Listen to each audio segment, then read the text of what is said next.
খাদিজার একজন বান্ধবী বলে, খাদিজা কি ব্যাপার, তোমার কি মুহাম্মদকে পছন্দ হয় নাকি? তাইলে বিবাহের প্রস্তাব দিয়ে দাও। অথচ খাদিজা দৃঢ় প্রতিজ্ঞাবদ্ধ ছিলেন যে তিনি আর কোনো বিবাহ বন্ধনে আবদ্ধ হবেন না। কিন্তু নবীজির চরিত্র মাধুর্যতায় মুখরিত হয়ে গেছেন, তিনি আকৃষ্ট হয়ে গেছেন।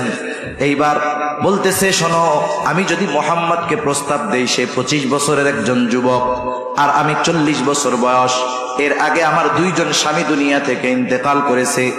আমি যদি প্রস্তাব দেই আর মুহাম্মদ যদি আমার প্রস্তাব ফিরিয়ে দেয়, আমি লজ্জা পাবো। এবার বান্ধবী বলতেছে, তাহলে প্রস্তাবটা আমি দিয়ে দেই।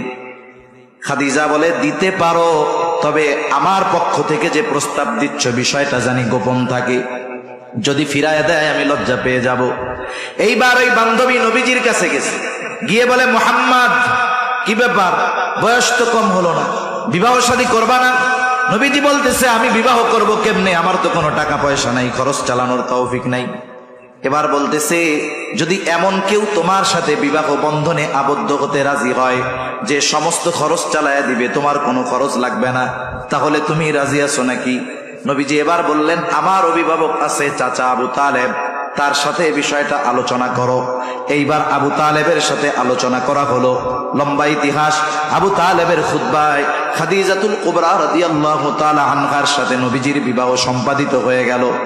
বিবাহর রজনী খাদিজাতুল কুবরা রাদিয়াল্লাহু তাআলা আনহা নবীজিকে বলতেছে, আজকে থেকে আপনি আমার স্বামী, আমি আপনার অধীনস্থ।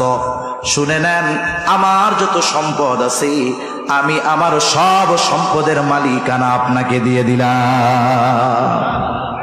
কেউ যদি আপনাকে কিছু দিয়ে দেয়, বলেন তো সেইটার মালিক আপনি হবেন তো? জোরে বলেন, হবেন তো? পবিত্র কোরআনুল কারীমের সূরাতুদ দুহা প্রসিদ্ধ একটি সূরা। এই সূরার মধ্যে আল্লাহ তাআলা আমার আপনার নবীজিকে প্রদত্ত 3টা গুরুত্বপূর্ণ নেয়ামতের কথা বলেছেন। শানে নুজুল সহ পেছনের কথা বলতে গেলে লম্বা সময় লেগে যাবে, শুধুমাত্র নেয়ামতগুলোর কথা বলি। আল্লাহ তাআলা 1 নম্বরে যেই নেয়ামতের কথা বলেন, পিছের কথা একটু না বললেই নয়। নবীজির কাছে কিছুদিন ওহী আসা বন্ধ ছিল, অসুস্থতার কারণে বা অন্য কোনো কারণে। নবীজি অসুস্থতার কারণে ওহী আসা বন্ধ। নবীজি অসুস্থতার কারণে ভোর রাত্রে তাহাজ্জুদের জন্য উঠতে পারেন নাই। একজন দুষ্টু মহিলা বলা শুরু করলো, মুহাম্মাদের কাছে শয়তানটা আর আসে না।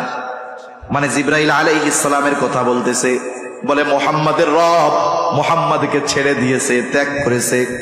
আল্লাহ তাআলা এই ঘটনাকে কেন্দ্র করে নবীজিকে সান্ত্বনা দেওয়ার জন্য সূরাতুদ দুহা নাজিল করেন।